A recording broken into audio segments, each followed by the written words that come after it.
Boa noite a todos. Boa noite. Meu nome é Renata, sou médium e colaboradora da casa. Sejam todos muito bem-vindos a essa casa de oração, de caridade, nesse tempo onde nos reunimos para estar junto desses espíritos benfeitores que tanto nos amam. Eu vim conversar com vocês hoje a respeito do karma, tá? Essa explanação que eu vou fazer aqui faz parte do livro Fisiologia da Alma do Ramatiz, que é um grupo de estudo que nós temos às quartas-feiras, às 17h30 da tarde, tá? São considerações gerais sobre o karma. Outro dia nós estávamos conversando lá no nosso grupo de estudo.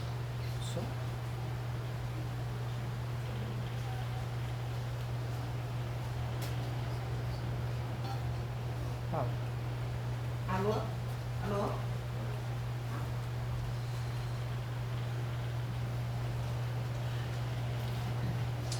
Outro dia, conversando no nosso grupo de estudos, eu estava me lembrando da época que eu fui apresentada pela primeira vez ao Espiritismo. Eu sou de berço católico, fui batizada, crismada, fiz primeira comunhão, tudo direitinho, né? Na época que eu fui apresentada, eu estava cursando a faculdade. Eu tinha por volta dos 20 e poucos anos, assim, né? E eu lembro muito bem desse dia. Eu fui levada por um amigo para uma reunião como essa que nós fazemos aqui, que tem palestra e passe, né? E aí, chegando lá, eu me lembro muito bem que o cara que estava lá dando a palestra, ele falava assim: olha, isso que nós estamos falando aqui é comprovado cientificamente. O perispírito tem até peso. Né? E eu, comprovado cientificamente, né? Assim, né, meio embasbacada com tudo que estava sendo falado ali, muita coisa eu não conhecia ainda, né? Então estava toda admirada. Aí a minha admiração maior foi quando ele falou assim: entretanto, tudo que eu estou dizendo agora pode ser contestado amanhã, porque nós continuamos estudando e continuamos buscando o X da questão das coisas. Então, amanhã pode mudar tudo. Eu falei: maravilha! É essa a doutrina que eu preciso. Porque naquela época, com 20 e poucos anos, né, a gente tem aquela mente revolucionária, que acha que pode mudar tudo, mudar o mundo, né? Então, eu achei magnífico aquilo. Uma religião que evolui junto comigo. Não é maravilhoso?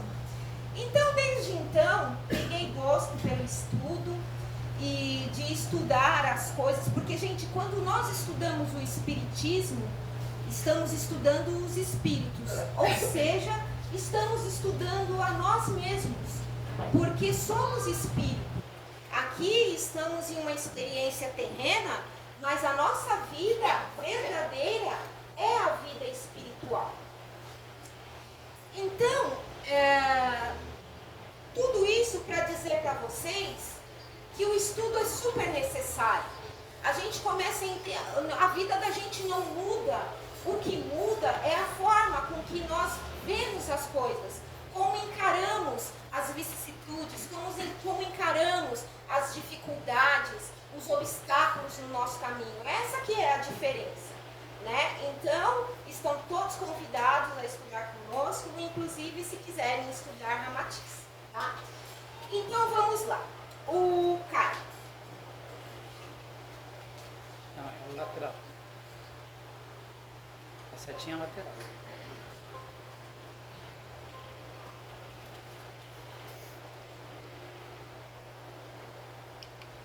Aqui, ó. Bom, karma. A gente fala muito sobre karma, né? Isso deve ser karma, né?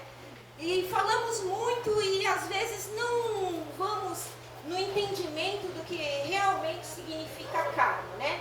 Então hoje vamos conversar sobre isso. Karma é uma palavra que deriva do sânscrito kri, que significa fazer, ação. Ela foi muito utilizada pelos povos hindus quando eles queriam designar uma ação e o efeito que essa ação causa ao espírito encarnado. E também a gente tem que ter em mente que karma não é só o saldo negativo de alguma ação, é também o saldo positivo. Então, a todo momento, nós estamos fazendo karma, seja ele positivo ou negativo. Todas as nossas atitudes, todos os nossos relacionamentos interpessoais, com todas as pessoas com quem nos comunicamos, o tempo todo estamos produzindo karma. Aí vai, se o que você está fazendo é alguma coisa que vai ter um retorno bom, ou um retorno, se estiver fazendo mal, o retorno mal.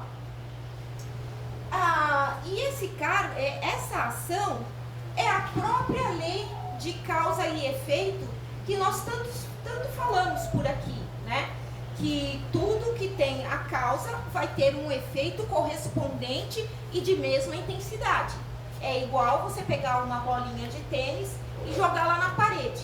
Ela vai voltar para você com a mesma força, com a mesma intensidade com a qual você a jogou, né? Então isso explica pra gente a própria lei da causa e efeito. Esses efeitos na vida futura do espírito encarnado é que vai determinar se ele vai ficar alegre ou triste, saudável ou doente. Todas as circunstâncias são determinadas por essa causa de vidas antecedentes a que você está vivendo. Metafisicamente, essa palavra karma, ela se refere ao destino traçado e imponderável. São leis imutáveis. Esse karma, ele está ligado assim, temos o karma do homem, o homem indivíduo. Dentro desse karma do homem, ele vai ser influenciado pelo karma da sua família. Dentro do karma da família, do seu país, o do seu continente, do seu planeta, da sua galáxia. Estamos, então, uns ligados aos outros através do karma. E nós, então, com as nossas atitudes, tanto podemos alterar o karma do planeta, como o planeta no seu orbe, no sistema solar, também tem o seu karma a ser cumprido e que também vai influenciar nas nossas vidas. A lei de causa e efeito registra as ações boas e más. É a lei do karma que faz o balanço das ações registradas e dá a cada espírito o saldo que lhe cabe em resultados bons ou maus.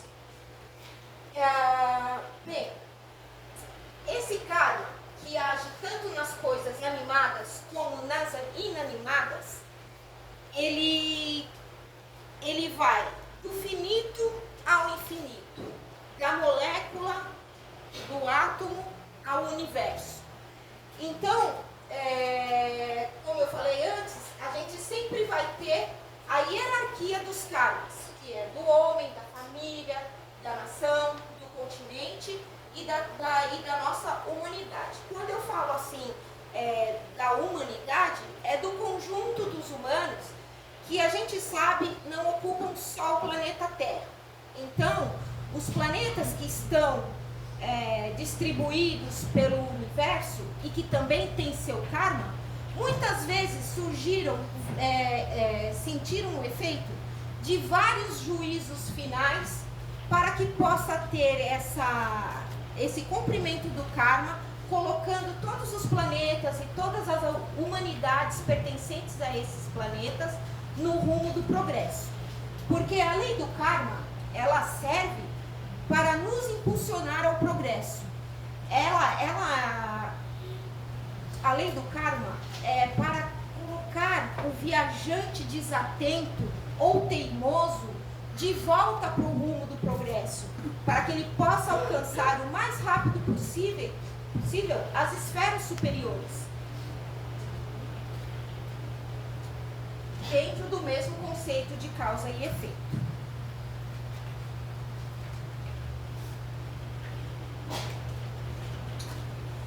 Bem, as condições psíquicas ou físicas da Terra de hoje decorrem exatamente da geração das causas kármicas que já efetuamos em outras vidas. Então, se hoje o nosso planeta está como está, em muito se deve às humanidades que já viveram aqui, com as suas escolhas, com as suas atitudes, com tudo que fizeram pelo planeta e com o planeta. As regras inflexíveis de que a semeadura é livre, mas a colheita é obrigatória, não abrem exceções a quem quer que seja, mas ajustam todas as criaturas à disciplina coletiva tão necessária ao equilíbrio e harmonia da humanidade de nosso ordem. Bem, as regras são inflexíveis, as leis são imutáveis. Então, por que não usarmos isso ao nosso favor? Elas também serão inflexíveis quando a pessoa realiza o bem. Quando ela faz o bem, o que retornará a ela é o bem. Então, basta que usemos essa força do universo ao nosso favor. O karma, como lei imutável, aliada à lei de causa e efeito, rege todo o processo da vida cósmica. E a Terra, submetida ao metabolismo kármico de todo o sistema, visível e invisível do cosmos, segue em sentido progressivo, dentro do cortejo planetário de seu sistema solar. Assim, em certas épocas determinadas, para a consolidação de sua massa planetária e o reajustamento de sua humanidade, se registram as sequências de juízos finais corretivos. Por exemplo, como o que está acontecendo conosco agora. Agora sim, né?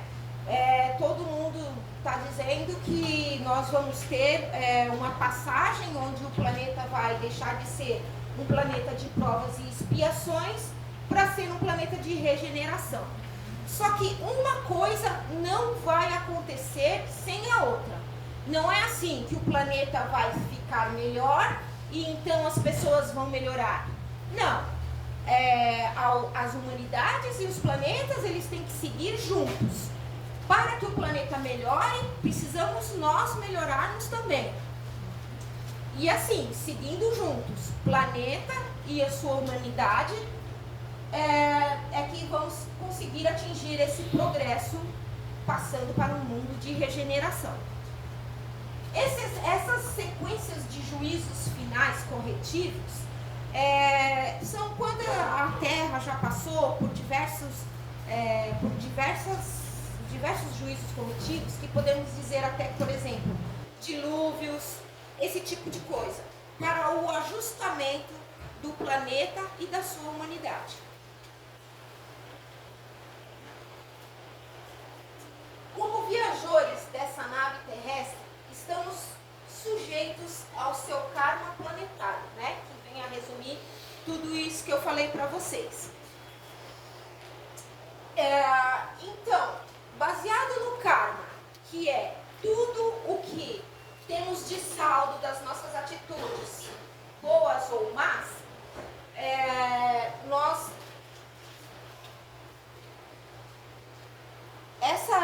esse karma, ele acaba sendo uma lei benfeitora que indica o caminho certo para o viajante distraído ou teimoso.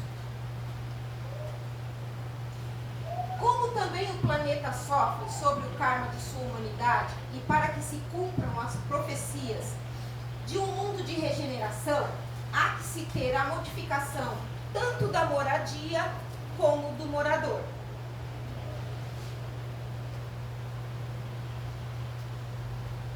A gente sempre tem que se lembrar que a lei do karma, ela não pune, ela reajusta a ordem das coisas para que possamos progredir, objetivando a felicidade do espírito e o mais breve desenvolvimento de sua consciência ou seja, a ascensão a planos mais elevados e mais felizes em contrapartida. Do mesmo modo que Deus não nos pune, porque Deus ele não fica lá anotando, fulano de tal fez isso, tal, então ele vai ter que pagar isso. É o próprio ser que se coloca diante da sua obra e que assim vê ali e tem como resposta o seu karma, positivo ou negativo, conforme ele atuou. Não é Deus que castiga, é a nossa própria consciência. A nossa própria consciência é que nos leva a lugares que ou sejam umbral, ou sejam lugares mais felizes, de acordo com aquilo que nós fizemos e que nos julgamos, nós mesmos. Como eu falei, o karma é essa lei benfeitora que ajusta todos para o rumo do progresso. O sofrimento decorre, em particular, das infrações contra a lei que justamente opera a seu favor. Bem, enquanto tivermos comportamentos inadequados conosco mesmo, com o nosso próximo, com o planeta, esses comportamentos inadequados vão gerar o nosso karma negativo.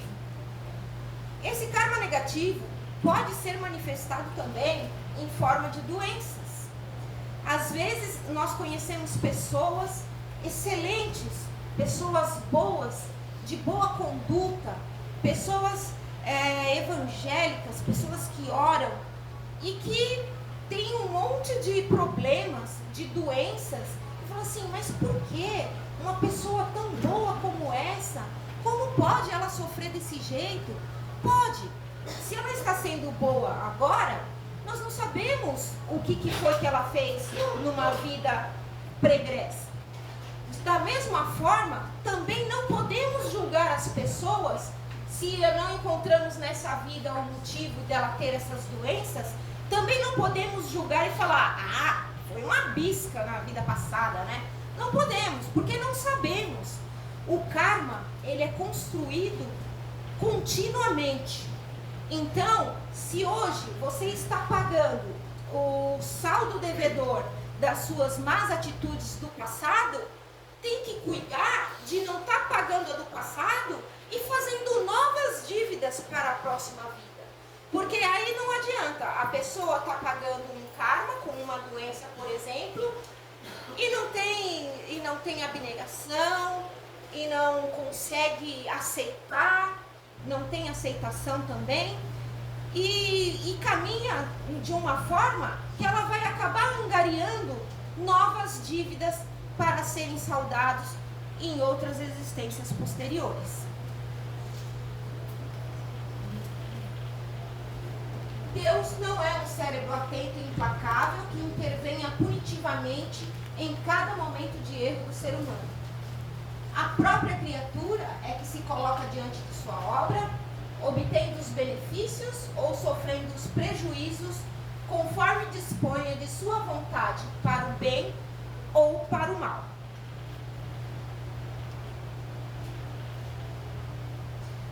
É a tal da responsabilidade da alma para consigo mesmo.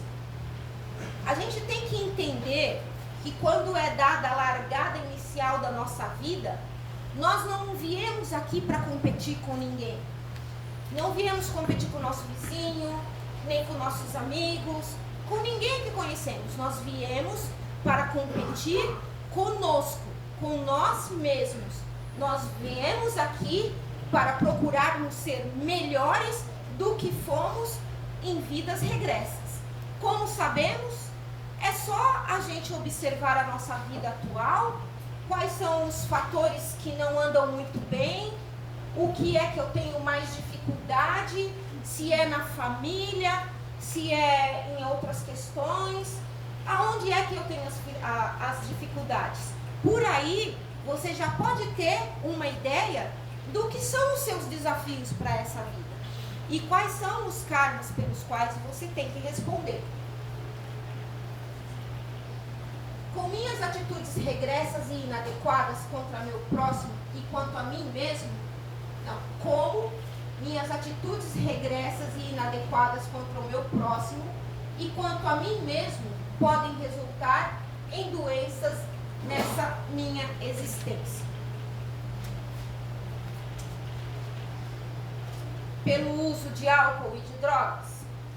Eu coloquei alguns comportamentos inadequados aqui que eles podem ocasionar nesse karma negativo.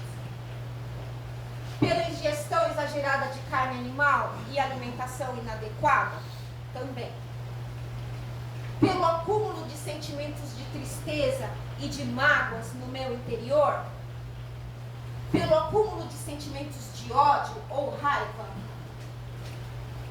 Quando falamos de sentimentos, a gente tem que tomar muito cuidado, porque assim, nós podemos sentir a emoção do momento, nós podemos sentir raiva, nós podemos sentir medo, nós podemos sentir tristeza, mas é naquele momento específico. A partir do momento que você viveu a emoção e começa a prolongá-la, vivendo um luto mais tempo do que o devido, guardando mágoa dentro do coração por alguma coisa que te fizeram pela qual você não consegue perdoar. Tudo isso, esses sentimentos, eles vão ficar todos marcados no nosso perispírito. E é isso que depois, numa nova reencarnação, vai nos trazer as doenças atraídas por esse karma negativo.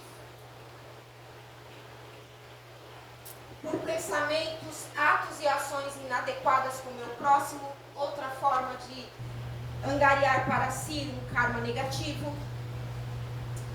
Para que a gente possa entender direitinho essa coisa de perispírito e entender como é que isso acontece quando a gente passa de uma vida para outra, eu trouxe aqui.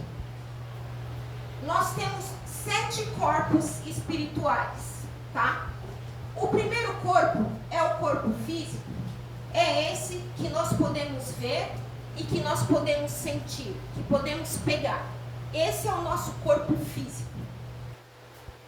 Logo em seguida, nós temos o corpo duplo etérico. O duplo etérico, ele é o corpo das energias. Por exemplo, é no duplo etérico que nós temos os chakras.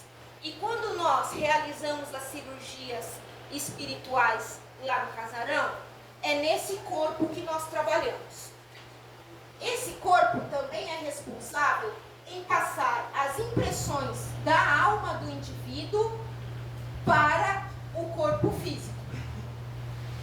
Depois disso, nós temos o corpo astral ou perispírito. Esse corpo, esse perispírito, é o corpo que nós vamos manter quando nós desencarnarmos dessa vida. É nele que estão guardadas todas as impressões que vivemos. Por exemplo, quando eu falei assim, não guarde mágoas, vai ficar um buraquinho nesse corpo aqui. Não guarde raiva, nem ódio, vai fazer outro buraco nesse perispírito aqui. E assim sucessivamente, a gente vai malhando o nosso perispírito, vai causando buracos áuricos nesse perispírito, que é por onde depois vamos ter na outra vida as doenças atraídas pelos nossos comportamentos inadequados.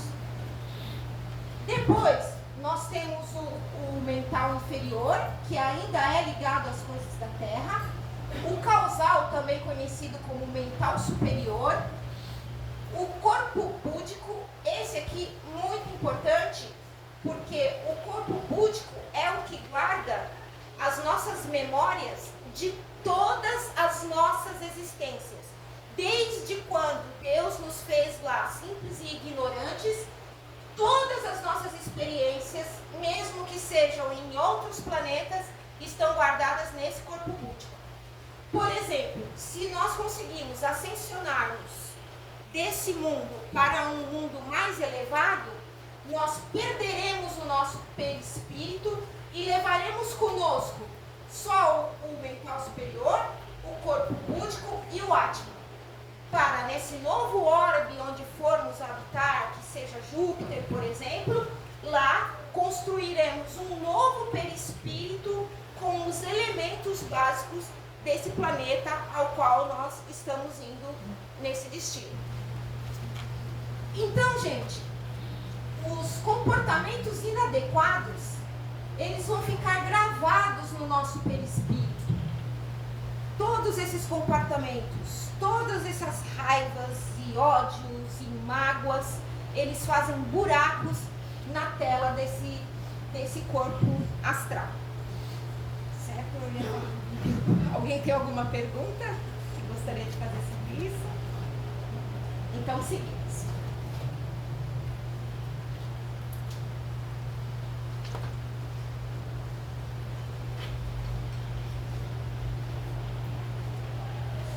Bom, sendo assim, nós sofremos muitas limitações impostas pelo determinismo kármico do planeta que vivemos.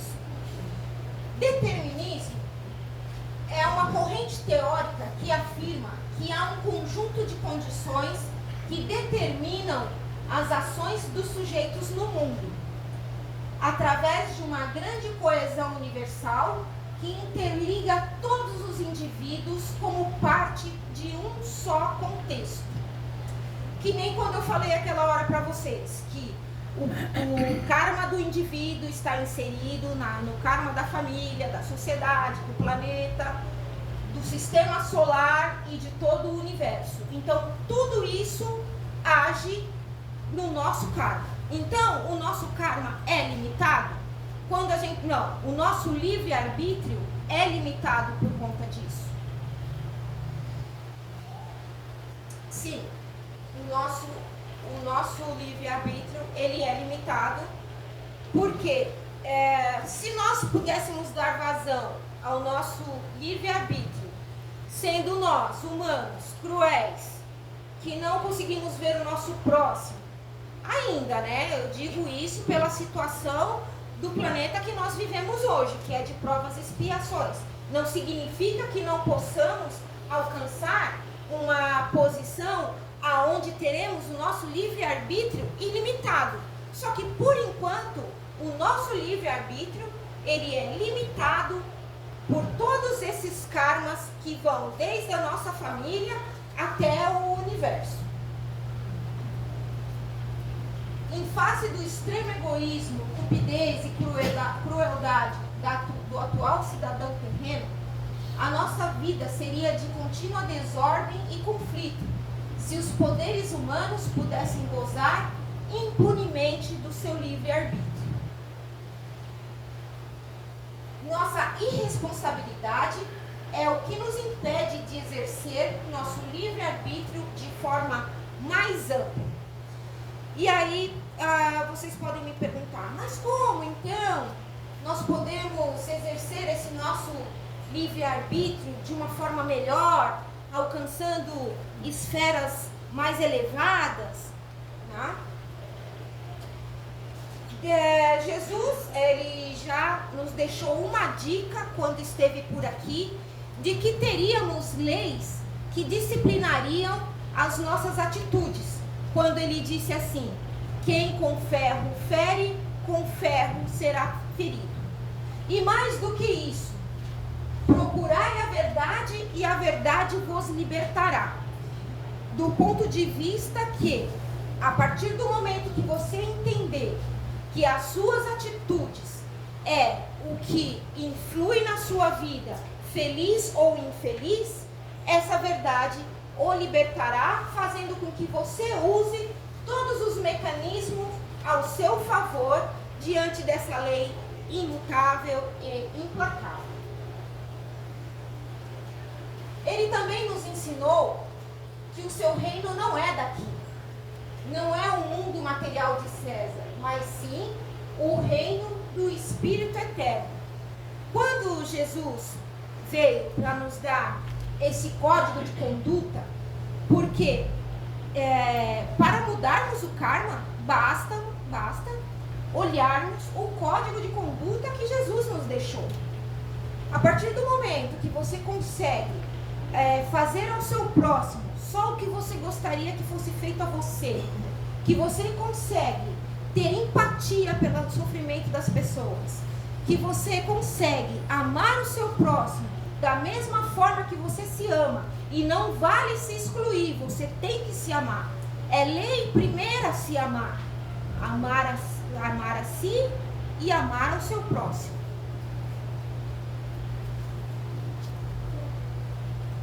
Esse livre-arbítrio só pode ser exercido mais amplamente desde que também vos liberteis cada vez mais da substância material que aprisiona o espírito, cuja natureza essencial é o da liberdade no além. Somos espíritos, nós volitamos, né? Então, quando nós estamos aqui nesse mundo denso da matéria, é como se estivéssemos numa prisão. O nosso espírito, tudo que ele quer é a libertação, para ascendermos mundos mais felizes, mundos superiores. E isso é possível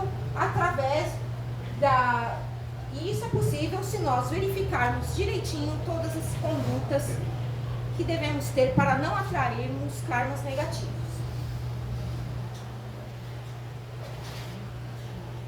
Quais são os meios mais indicados para modificarmos o nosso karma? Então, vamos partir do princípio que estamos todos aqui hoje zerados. Ninguém tem karma passado. Vamos montar a vida que a gente quer ter na próxima encarnação. Né? Vamos jantar? Não, né? Então tá. O que a gente deve fazer? Controle dos pensamentos.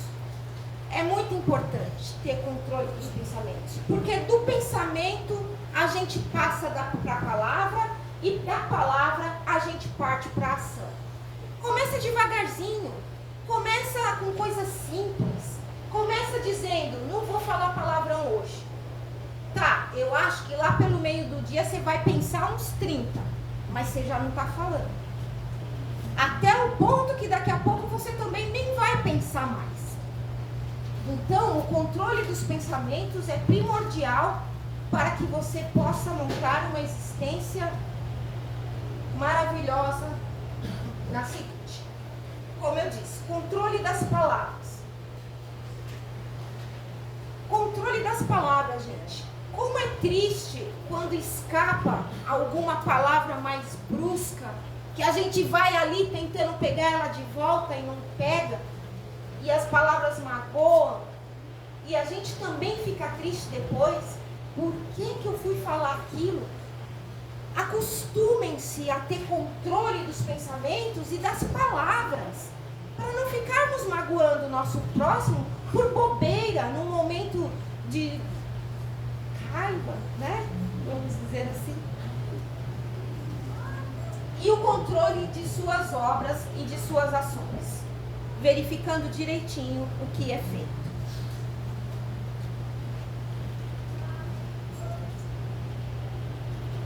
Há uma lei, agora uma mensagem para vocês do Ramatiz, onde ele diz: há uma lei indesviável, uma lei kármica reguladora da causa e do efeito, que tanto transforma a bolota em carvalho, a largata em libélula, como o celerado no ungido do Pai. Uma vontade diretora espraia-se por tudo e sobre todos, como um imperativo de segurança e harmonia cósmica, tendo por único fim a beleza e a perfeição. Beleza essa, perfeição essa, ao qual nós estamos destinados. Não duvidem, todos nós chegaremos, uns mais rápidos, outros mais devagar, mas é a essa beleza e a essa perfeição que nós chegaremos um dia. Boa noite e muito obrigada por terem vindo.